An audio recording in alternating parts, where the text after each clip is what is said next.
Hello there and welcome to Lore Nerd, the show where we discuss World of Warcraft's expansive lore and story. My name is Tuskeh, and in this video we're going to start the series off by discussing the lore of World of Warcraft. Now, before we begin, it's very important to note that there is a big difference between lore and story, so let's get that out of the way now. The lore of World of Warcraft is its history, the various conflicts, adventures, and tales that happened before World of Warcraft began. So, the lore of World of Warcraft includes things like the First, Second, and Third Wars, the Battle of Mount Hyjal, the War of the Shifting Sands, and all of the novels that took place before World of Warcraft in the timeline. The story is what has happened after World of Warcraft was placed in the timeline. So the story of World of Warcraft includes the fall of Nefarian, the Burning Crusade, the war against the Lich King, the Cataclysm, the war in Pandaria, and now the war on Draenor. All of that has happened after World of Warcraft was placed on the timeline. Not only that, but the various novels that take place after World of Warcraft's point in the timeline are also a part of the story. Novels like Vol'jin, Shadows of the Horde, which detail his adventures in Pandaria, and War Crimes, which goes over the trial of Garrosh Hellscream after he was captured in the Siege of Orgrimmar. These are part of the story because they take place after World of Warcraft's starting point in the timeline. Now, remember that you can label a particular thing as either lore or story depending on your viewpoint. For instance, the Third War, which was detailed in the game Warcraft 3, is considered part of the lore of World of Warcraft. However, if you were to change perspectives to Warcraft 3 rather than World of Warcraft, the Third War would be the story, as it is what is happening right now in front of you as you play the game. However, the First and Second Wars, which happened before Warcraft 3, would be the lore of Warcraft 3. So remember that lore and story are both relative, and that they depend upon what you're talking about. There is an argument to say that every old expansion is technically lore, as the attention of almost all players in World of Warcraft is focused upon the War on Draenor and the Warlords of Draenor expansion. However, since you can see practically all of the old content, such as the Fall of Nefarian, the Black Temple, Icecrown Citadel, and many others, I consider it story. However, there are of course some things that we don't have access to anymore, such as the old vanilla quests and their stories, old Naxxramas, old Zul'Gurub and Zulaman, and a few others. So those can be considered lore. As you can see, it's a little bit of a mess. But basically anything that you can do in-game, even if it's from an old expansion, is, in my opinion, story, even if it means you're going to have to go back in time a little bit. So, now that we've covered the differences between lore and story, let's go over the general lore of World of Warcraft, starting from the beginning of time, essentially, and ending with vanilla World of Warcraft in the timeline. Again, it's important to note that I'm not using real-world time here. So when I say vanilla World of Warcraft, I'm talking about that particular point in the timeline, rather than the actual real-world release date of the game's release. Of course, I'm not going to be delving into massive amounts of detail with the lore, otherwise we're going to be here all damn day. But there will be a chance to discuss everything over the course of this video series, so let's get to it. No one really knows how the universe containing Azeroth was made. However, as far as we know, the first real race in this universe that we'll go over will be the Titans. These were beings of unimaginable power, essentially giant metallic gods, and they began to shape worlds to support life. They created mountains, seas, deserts, skies, atmospheres, all kinds of things, on millions upon millions of worlds. They did this to create order in what they saw as chaos in the universe. They empowered and trained primitive races on these worlds in order to maintain them. Now, these Titans were ruled by the Pantheon, who were basically a council of the most powerful and wise Titans, whose job it was to oversee the shaping of these worlds. Additionally, they were also tasked with defending these worlds from the horrors that existed outside of the universe. Whenever we speak of outside of the universe, we speak generally of the place known as the Twisting Nether. This is a realm of complete and utter chaos. There are barely any worlds within it, everything else being a twisted sea of dark energy. And within the Twisting Nether exists demons. Countless, infinite numbers of demons. I'm not even going to try and give you a number. Just imagine an infinite amount, enough to fill an entire universe. That is how many demons there are. And they exist only to destroy. Wherever they could, they would destroy worlds and feast upon any energy they could find in the living universe. The Titans did their best to defend against the demons that were making their way into the universe, but they could not conceive of evil. The Titans were essentially perfectly benevolent, at least that's how the stories go. So the Pantheon elected their greatest warrior to act as their first line of defense against the demons. This titan, made of molten bronze and wielding the sword Gorshalak, one of the most powerful weapons in the universe, was called Sargeras. He fought against the demons for eons. Over and over and over again, he would destroy demons wherever he found them in the universe. But over time, a long amount of time, he discovered two sorts of leader races among the demons. These were the Eridar and the Nathrazim. The Eridar used warlock magic to invade, enslave, and mutate the denizens of entire worlds. They essentially recruited from worlds by corrupting everything on them, and a lot of demons that we are familiar with are races of these old worlds that have been corrupted by the Eridar. But although Sargeras' infinite power, essentially, easily dispatched the Eridar wherever he found them, he couldn't kill them, so all he could do was seal them away in the Twisting Nether. And the fact that they were easily able to corrupt races greatly troubled the Titan. Remember that he could not understand or fathom the evil of the demons, and over millennia, seeing this stuff constantly, he started to enter a depression. He kept fighting, but during his misery and confusion, he encountered the Nathrazim. Again, he couldn't kill them because they would just return to the Twisting Nether when he did so, so instead he imprisoned them. These Dreadlords could possess races on worlds and turn them against one another. Their ability to do this, to turn races on one another and create wars that would ravage entire worlds, further troubled Sargeras. Eventually, Sargeras just snapped. Overwhelmed by despair at the demon's power and doubting the Pantheon's plan, Sargeras just lost it, and turned against the Pantheon and their vision of an ordered universe. He fell deeper and deeper into despair and chaos, and even though the Titans tried to persuade him against it, he stormed out of their ranks to find his own place in the universe. That could have been it, but he did a lot more than just walk away from the Pantheon. As his madness overtook him, he began to believe that the Titans themselves were to blame for the universe and its lack of order. So in his maddened state, he decided that there was only one course of action. Everything must burn. The entire universe must be destroyed. Having successfully tunneled underneath the swimming pool that once contained the deep end, Sargeras mutated, the corruption of fighting demons for so long beginning to affect him. His eyes, his hair, and even his beard erupted into fire, and his bronze skin split open to reveal a furnace of magma, fire, and heat. Consumed by hatred, Sargeras shattered the prisons of the Eridar and the Nathrazim he had set up to contain them. Rather than flee, though, the demons bowed before his fury, and offered to serve him in his quest to destroy everything. Sargeras picked two leaders for his army. Kil'jaeden, the Deceiver, who was chosen to recruit more races into the ranks, and the second, Archimonde, the Defiler.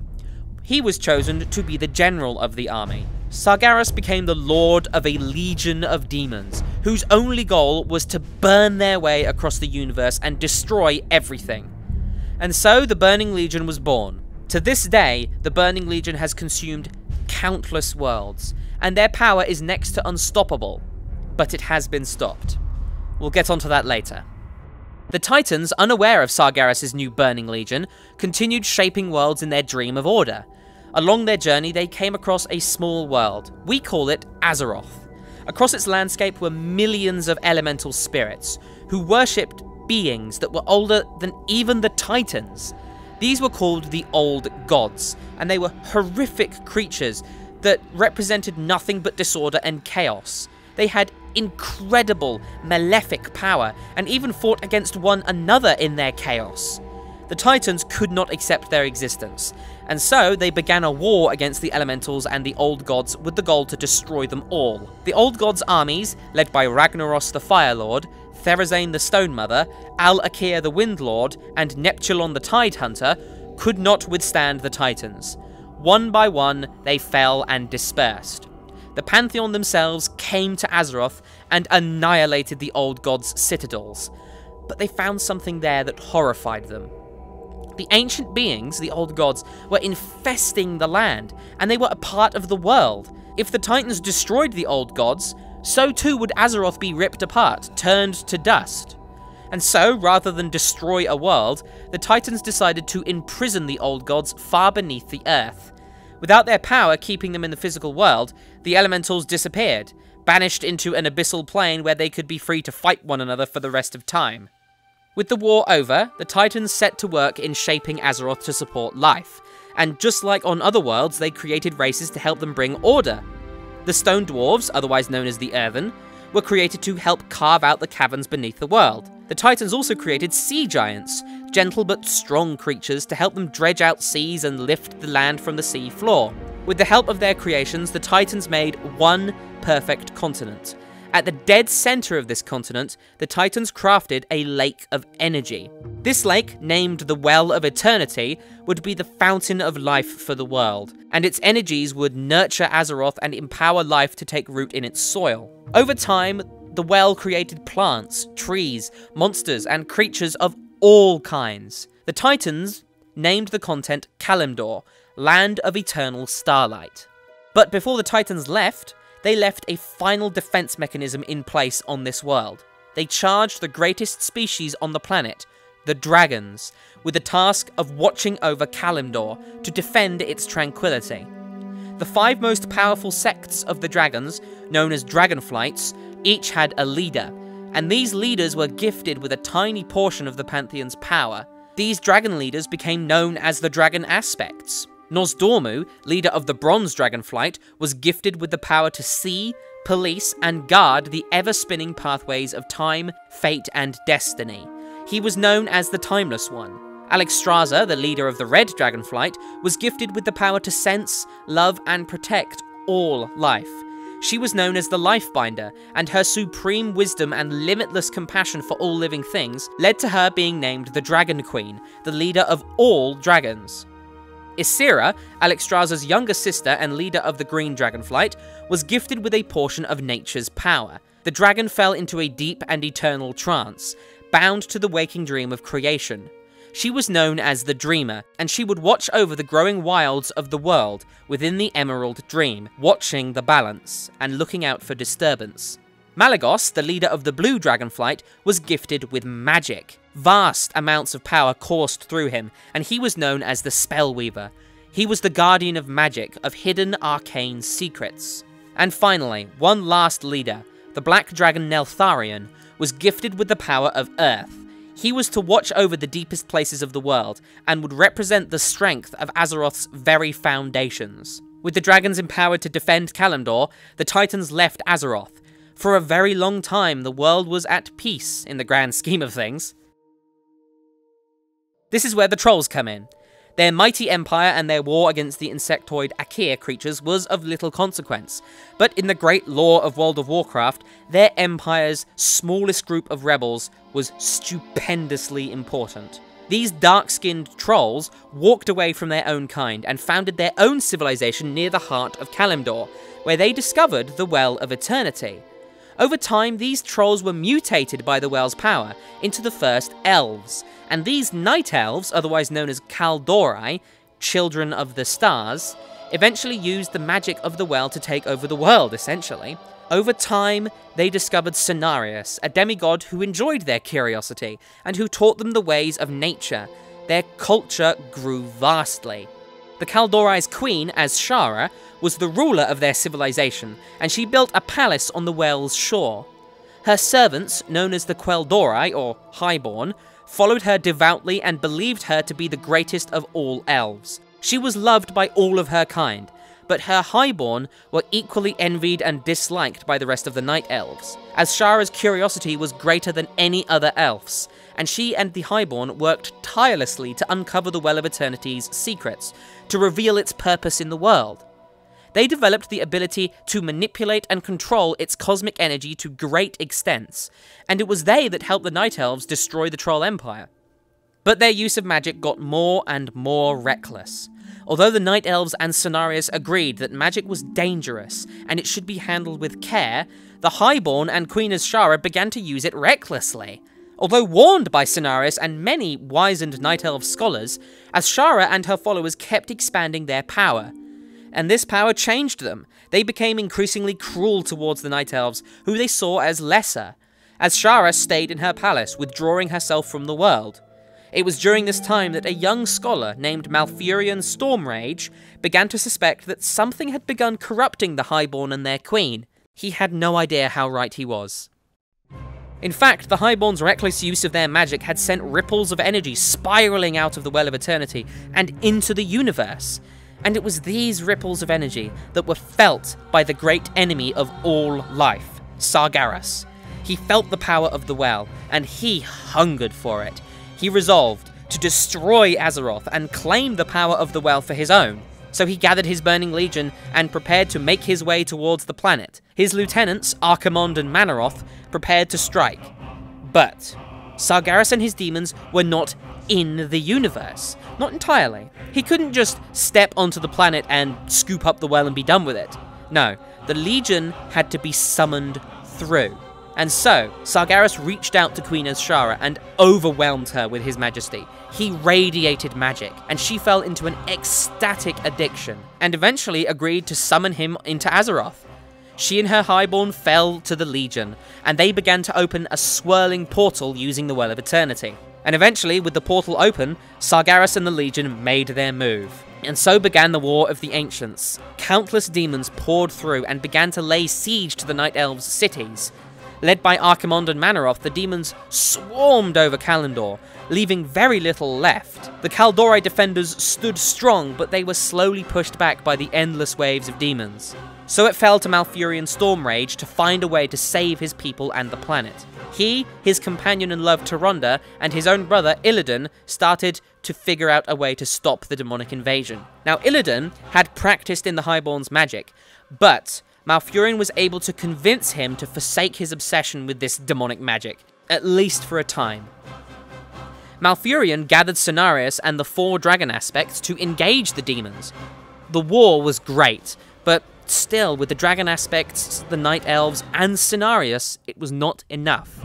The Legion was numberless, and Sargeras himself was nearly ready to step out onto Azeroth. His shadow covered the world. If Sargeras stepped into Azeroth, the entire planet would burn. All would be lost.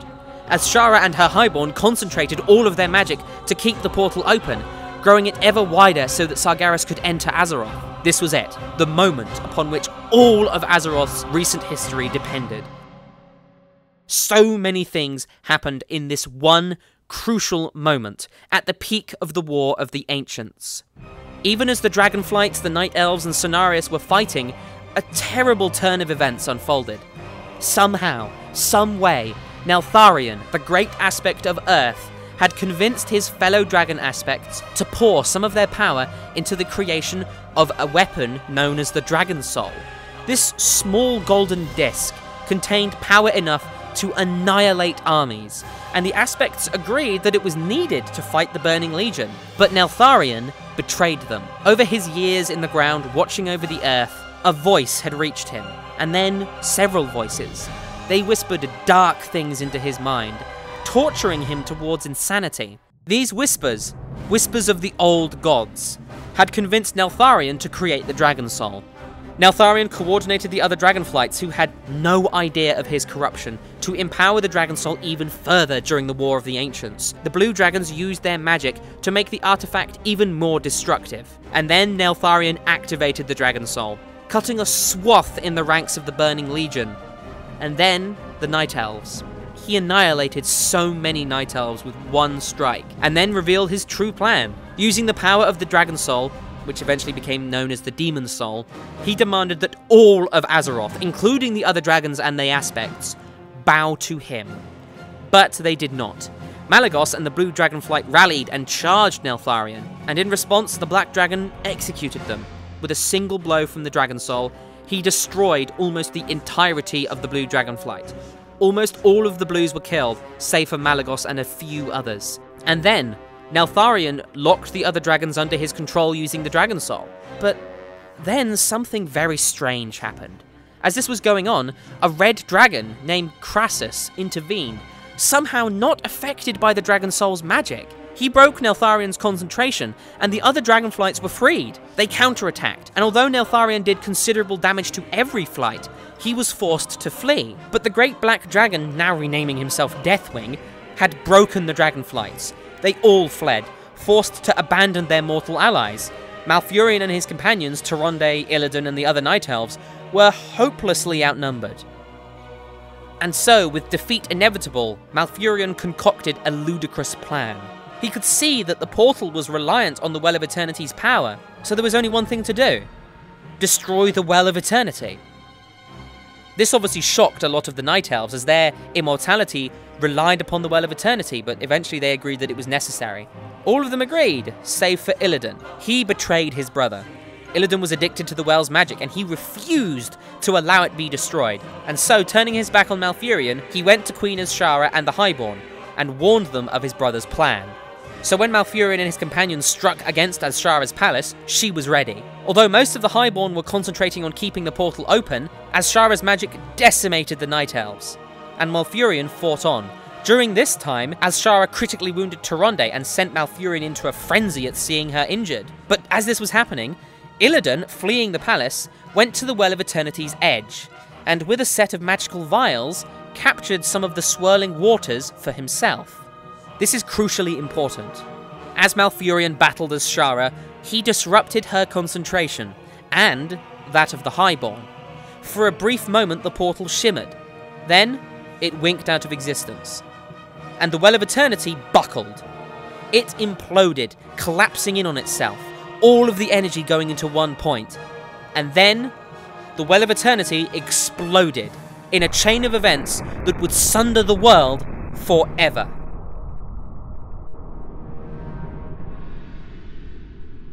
The explosion was so massive that Kalimdor, the supercontinent of Azeroth, was split in two. Water rushed in to create the gap, creating new oceans. Nearly all of the land had been annihilated and sunk, with only two small continents surviving. Where the well stood, there was now a terrible scar, known only as the Maelstrom, that would never cease its spinning as a violent whirlpool in the ocean. To this day, the Maelstrom still spins. Azshara and her Highborn were at the bottom of the ocean, and Malfurion, Cenarius, Illidan and Tyrande somehow survived. Sargeras never set foot on Azeroth, and the Burning Legion on it had been either destroyed or sucked back into the portal. This was the first time in all of the universe's history that the Burning Legion had been repelled from a world. But the cost was great. The world had been shattered. This was the Sundering.